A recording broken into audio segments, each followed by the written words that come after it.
With Riot re-releasing the old Imperium knife from the beta, I would say this is the perfect time to go over every skin that was present in the beta and talk about what happened to them after. Hit the like button below if you enjoyed, and subscribe if you like my style of content. And let's go over why these skins got removed or changed in the first place. This is because a majority of these skins were simply tests in the eyes of Riot Games to see what they can do with Valorant skins. Some skins were to try out custom models, others were to see how variants could work, and some were tests to see if they could add special effects on top of the gun. Let's first talk about Imperium.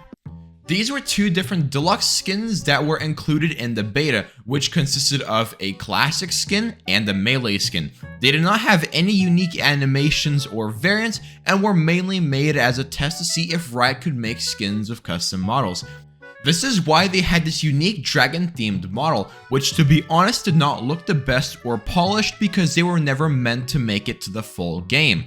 After the beta ended, these skins were removed from the game, but eventually became two different skin lines. The first being the new Imperium skins, which sported the same dragon design with a significantly improved model alongside four different variants, that being white, green, red, and black, while also adding kill sounds and a massive finisher. But for some odd reason, Riot did not bring back the old classic skin, choosing instead to keep the old theme and name and giving us a sheriff skin instead. The second skin line the beta Imperium skins became was the 5 years beta remastered collection. This is a limited time bundle which, as of recording this video, has just released 3 days ago.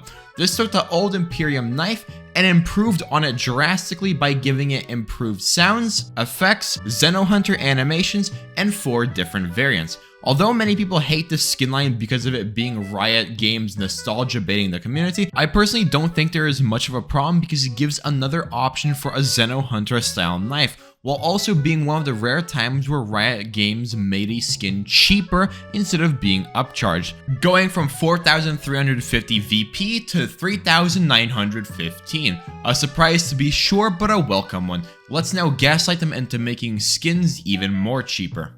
Next we have the drip skins. This was an unused skin line which had a golden design and was for the sheriff, bulldog, and operator.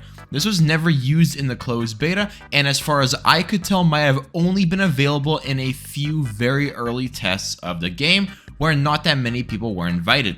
The reason why this skin line never made it into the full release was because Riot Games themselves called them horrendously ugly, originally planning for them to be high concept godlike piece of weaponry, but instead becoming an advertisement for eye removal surgery because they look like complete shit.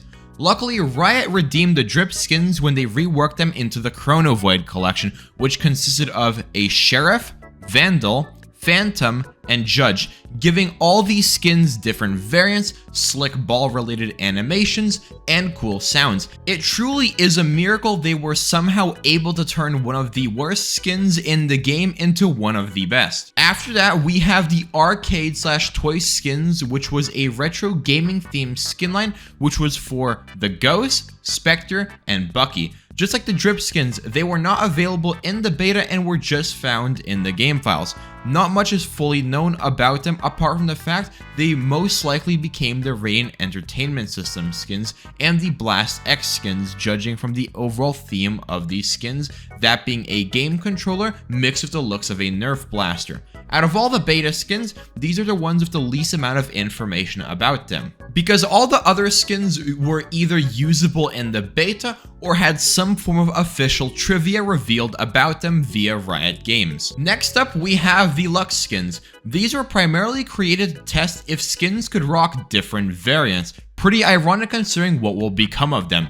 In this collection, there was a knife, ghost, spectre, vandal, operator, and lastly a judge, which for some reason didn't have any variants because fuck it in particular, I guess. The variants on these guns was the default red one, the blue variant that made it into the official release, a gold/white variant that looks like Sovereign, and the infamous Bape Lux variant. These skins made it into the official release, except you'll find one major change to what we got in the final version. The variants are gone. Yeah, Riot f***ing took them out into the streets like it's the Soviet Union and shot them dead on the spot. Oh, and the reasoning is the cherry on top. This is because Riot made it that select rarity skins in the store cannot have variants. The budget battle pass select skins can, but not the ones in the store. That's right, Riot ruined an entire skin line by pulling an actually. The craziest part, I'm not even phased at this point. This is just the average Riot Games experience. I know it's been almost 5 years, but if you're watching this, Riot, give them back or you are a bitch. Fun fact, Reaver was only created as a prototype to test upgrades on skins, and by far has the most amount of interesting trivia about it. First of all, Reaver was actually originally going to be called Omen, but was renamed because the gameplay department got first dibs on names. This was so the team creating agents would not have to fight the skin department over names. Another fact is that the Reaver operator originally was going to have a unique pullout effect, but was never fully implemented because it confused players when the skin could and couldn't fire based on the animations. But most surprisingly is the fact that the Reaver was never supposed to be released outside of the beta. The purpose of Reaver was just to see if they could add upgrades to the skins, and this can be seen with the uneven level of details throughout the different weapons, where the knife didn't have any effects, the Sheriff and Vandal only having animations and kill effects, while the Operator had the most upgrades, that being additional lights on the body and having a second fire variant. That's right, the black variant was originally called Fire. Once the beta ended, Reaver was nowhere to be seen, which left players disappointed because by far this was the most popular skin line in the beta. Because many players demanded Riot to bring back Reaver, Riot listened by finishing the skins and releasing them into the store. They created the Guardian as the 4th gun, made 4 variants, made the finisher look like it wasn't made in 5 minutes, and gave the knife effects. The only real complaint I saw from players with the remake was the lights. The old ones were way more bright, while the new ones were significantly dimmer.